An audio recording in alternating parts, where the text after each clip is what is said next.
The Levant is a geographical term that refers to a large area in Southwest Asia, south of the Taurus Mountains, bounded by the Mediterranean Sea in the west, the Arabian Desert in the south, and Mesopotamia in the east. It stretches 400 miles north to south from the Taurus Mountains to the Sinai Desert, and 70 to 100 miles east to west between the sea and the Arabian Desert. The term is also sometimes used to refer to modern events or states in the region immediately bordering the eastern Mediterranean Sea: Cyprus, Israel, Palestine, Jordan, Lebanon, and Syria. The term normally does not include Anatolia, the Caucasus Mountains, Mesopotamia, or any part of the Arabian Peninsula proper. The Sinai Peninsula is sometimes included, though it is more considered an intermediate, peripheral or marginal area forming a land bridge between the Levant and northern Egypt. Stone Age. Anatomically modern Homo sapiens are demonstrated at the area of Mount Carmel, during the Middle Paleolithic dating from about c. 90,000 BC.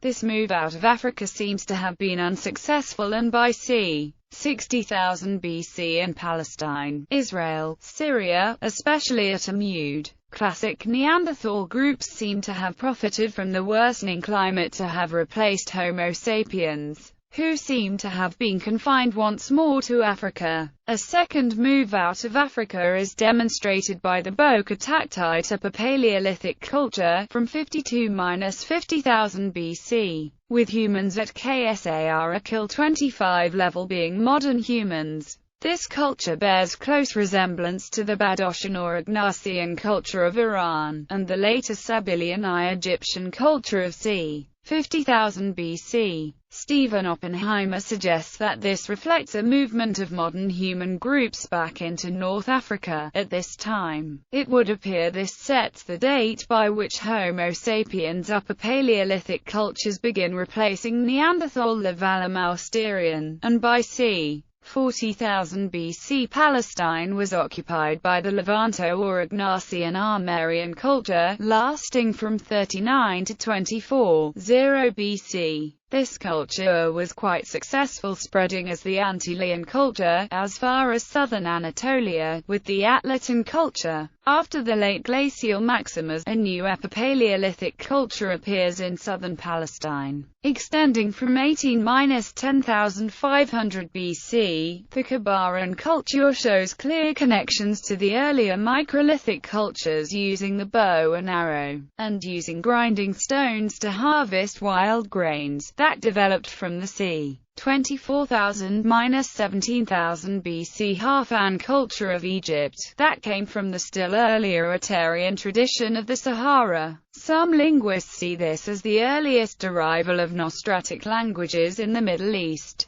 Kabaran culture was quite successful, and may have been ancestral to the later Nachafian culture, which extended throughout the whole of the Levantine region. These people pioneered the first sedentary settlements, and may have supported themselves from fishing, and from the harvest of wild grains plentiful in the region at that time. Nachafian culture also demonstrates the earliest domestication of the dog, and the assistance of this animal in hunting and guarding human settlements may have contributed to the successful spread of this culture. In the northern Syrian, eastern Anatolian region of the Levant, Nachafian culture at Kanu and Murabet developed the first fully agricultural culture with the addition of wild grains, later being supplemented with domesticated sheep and goats, which were probably domesticated first by the Zatzian culture of northern Iraq and Iran. By 8500–7500 BC, the pre-Pottery Neolithic A culture developed out of the earlier local tradition of Nachafian in southern Palestine, dwelling in round houses, and building the first defensive site at Jericho. This was replaced in 7500 BC by pre-Pottery Neolithic B, dwelling in square houses, coming from northern Syria and the Euphrates Bend. During the period of 8500–7500 BC, another hunter-gatherer group, showing clear affinities with the cultures of Egypt, was in Sinai. This Harappan culture may have adopted the use of pottery from the Isnan culture and Helwan culture of Egypt, and subsequently fused with elements from the PPNB culture during the climatic crisis of 6000 BC to form what Juris Zarans calls the Cerro Arabian Pastoral Techno complex, which saw the spread of the first nomadic pastoralists in the ancient Near East. These extended southwards along the Red Sea coast and penetrating the Arabian bifacial cultures, which became progressively more Neolithic and pastoral, and extending north and eastwards, to lay the foundations for the tent-dwelling Martu and Akkadian peoples of Mesopotamia. In the Amuq Valley of Syria, PPNB culture seems to have survived, influencing further cultural developments further south.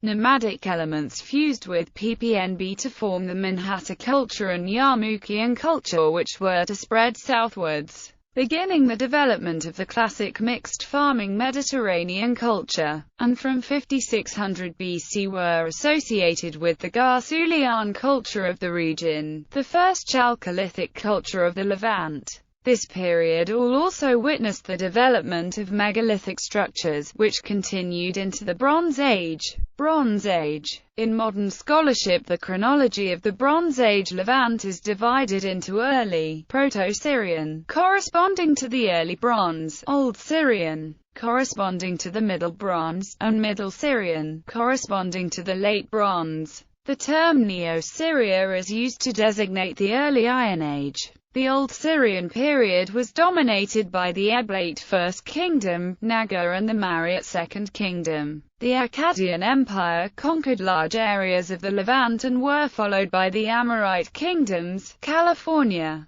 2000 to 1600 BC, which arose in Mari, Yamkad and Katna. Also following the Akkadians was the extension of Kerbut-Kerikwe culture, showing affinities with the Caucasus, and possibly linked to the later appearance of the Hurrians. Around the 17th and 16th centuries BC, most of the older centers had been overrun. The Mitanni, for a time, menaced the Hittite kingdom, but were defeated by it around the middle of the 14th.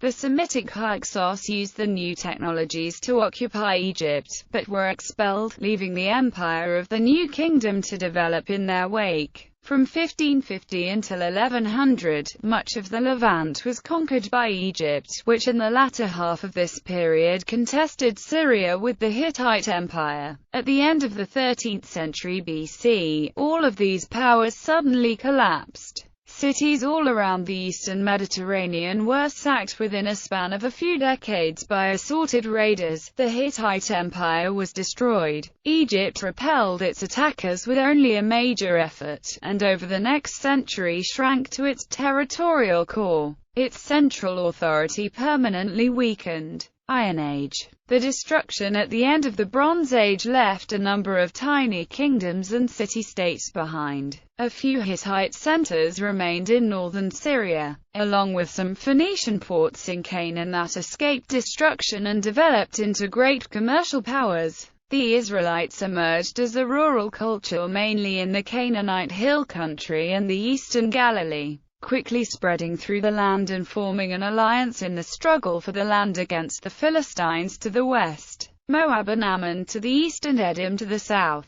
In the 12th century BC, most of the interior, as well as Babylonia, was overrun by Aramaeans, while the shoreline around today's Gaza Strip was settled by Philistines. In this period, a number of technological innovations spread, most notably ironworking and the Phoenician alphabet, developed by the Phoenicians or the Canaanites around the 16th century BC. During the 9th century BC, the Assyrians began to reassert themselves against the incursions of the Arameans, and over the next few centuries developed into a powerful and well-organized empire. Their armies were among the first to employ cavalry, which took the place of chariots, and had a reputation for both prowess and brutality. At their height, the Assyrians dominated all of the Levant, Egypt, and Babylonia. However, the empire began to collapse toward the end of the 7th century BC, and was obliterated by an alliance between a resurgent new kingdom of Babylonia and the Iranian Medes. The subsequent balance of power was short-lived though. In the 550s BC the Persians revolted against the Medes and gained control of their empire, and over the next few decades annexed to it the realms of Lydia in Anatolia, Damascus, Babylonia, and Egypt,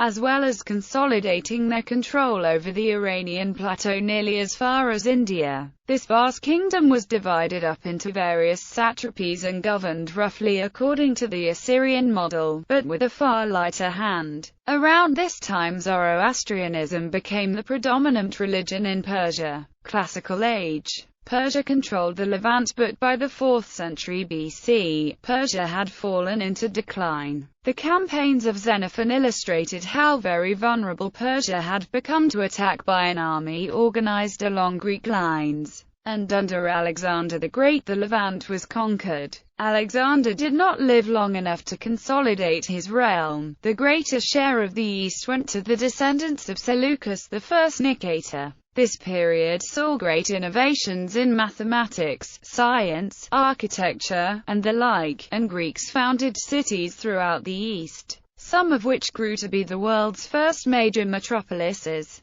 Their culture did not, however, reach very far into the countryside. The Seleucids adopted a pro-Western stance that alienated both the powerful Eastern satraps and the Greeks who had migrated to the east. During the 2nd century BC, Greek culture lost ground there, and the empire began to break apart. The Seleucid kingdom continued to decline and its remaining provinces were annexed by the Roman Republic in 64 BC as Iludia province. Persian dynasty. The Sassanids entered in conflict with Rome, and later with the Byzantine Empire. In 391, the Byzantine era began with the permanent division of the Roman Empire into east and western halves. Byzantine control over the sites of Israel and Judah and other parts of the Levant lasted until 636, when it was conquered by Arabs and became a part of the Caliphate. The Byzantines reached their lowest point under Phocas, with the Sassanids occupying the whole of the eastern Mediterranean. In 610, though, Heraclius took the throne of Constantinople and began a successful counter-attack, expelling the Persians and invading Media and Assyria. Unable to stop his advance, Khosrau II was assassinated and the Sassanid Empire fell into anarchy. Weakened by their quarrels, neither empire was prepared to deal with the onslaught of the Arabs, newly unified under the banners of Islam and anxious to expand their faith. By 650, Arab forces had conquered all of Persia, Syria, and Egypt. Later eras.